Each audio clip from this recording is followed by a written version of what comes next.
In November 1986, a well-known university provost in Flint, Michigan, was found raped and murdered in her bed.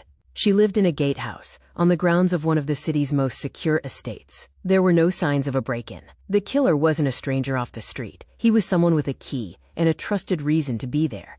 Investigators at the time did everything they could. They preserved a partial fingerprint from a bathroom faucet and collected biological evidence. The fingerprint was clear enough to keep, but they had no way to match it to a suspect. At that time, DNA profiling was brand new and not yet a standard tool for police. After the initial leads dried up, the file was tucked away in a cold case drawer. For 16 years, the case sat untouched. Then, a new generation of forensic science and a prosecutor's office willing to invest in technology changed everything.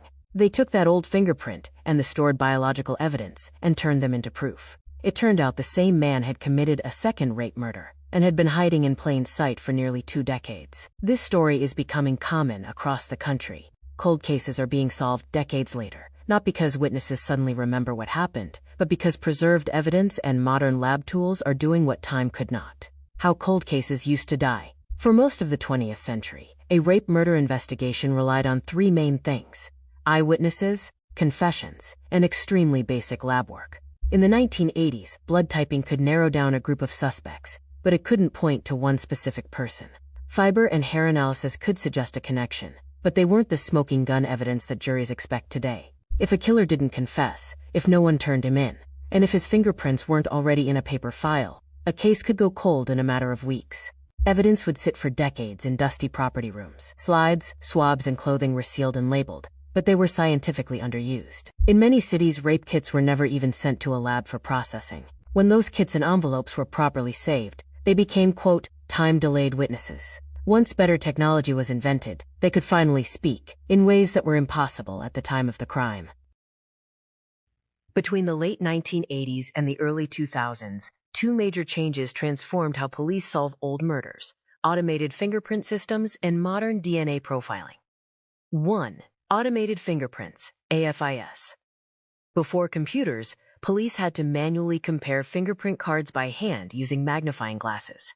Automated fingerprint identification systems, AFIS, replaced that slow process with huge, searchable databases. A print from a 1980s crime scene could be scanned and instantly compared to thousands of people.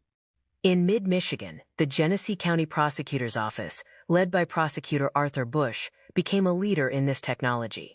They set up an AFIS pilot site and trained Flint Police Department technicians to run digital searches long before other agencies had the chance. These officers evolved from using magnifying glasses to becoming some of the most advanced fingerprint experts in the state. 2. The power of DNA CODIS. At the same time, DNA science became much more sensitive. Early methods required large samples of blood or fluids. Modern short tandem repeat, STR analysis, can build a full genetic profile from tiny, microscopic amounts of material. These profiles are uploaded to CODIS, a national database run by the FBI. This allows a lab in Michigan to see if their unknown killer's DNA matches a suspect arrested in California or a different crime scene in New York. In Boston, this combination of technology helped solve a famous case nearly 50 years later. Investigators revisited the 1964 murder of Mary Sullivan, a case linked to the Boston Strangler. Using new DNA testing on old evidence and comparing it to a relative of the suspect, they finally proved Albert DeSalvo was the killer, long after he had died. In the Flint gatehouse case, the biological evidence saved from 1986 eventually produced a usable DNA profile. Years later, a second case occurred, the rape murder of a flight attendant in a hotel room near an airport. When that new DNA was put into the CODIS system, it was a perfect match. The same unknown man had committed both crimes. This didn't give police a name yet, but it changed the investigation. 2 different police departments could now work together to find one serial predator. Eventually, the partial fingerprint from the Flint bathroom was re-examined using digital imaging. When run through the AFIS system in the Genesee County pilot program, it finally pointed to a specific man. A DNA swab later confirmed he was the killer.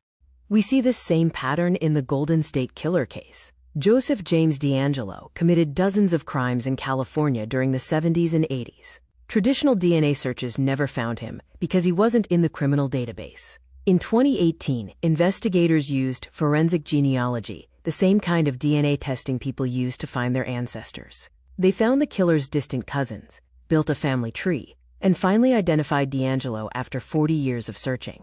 Why funding and infrastructure matter? These cases aren't solved by luck. They require 3 specific things.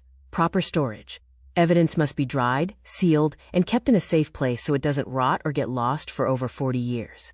Dedicated units. Solving cold cases takes time that regular detectives don't have. Cold case units, often funded by government grants, give investigators the space to look at old files. Modern databases, systems like CODIS and AFIS, only work if states keep them updated with new information. What this means for the future. For the families of victims, the passage of time doesn't make the pain go away. When an arrest happens 50 years later, the family usually feels a sense of relief that their loved one wasn't forgotten. For criminals, the message is clear. Time is no longer a shield.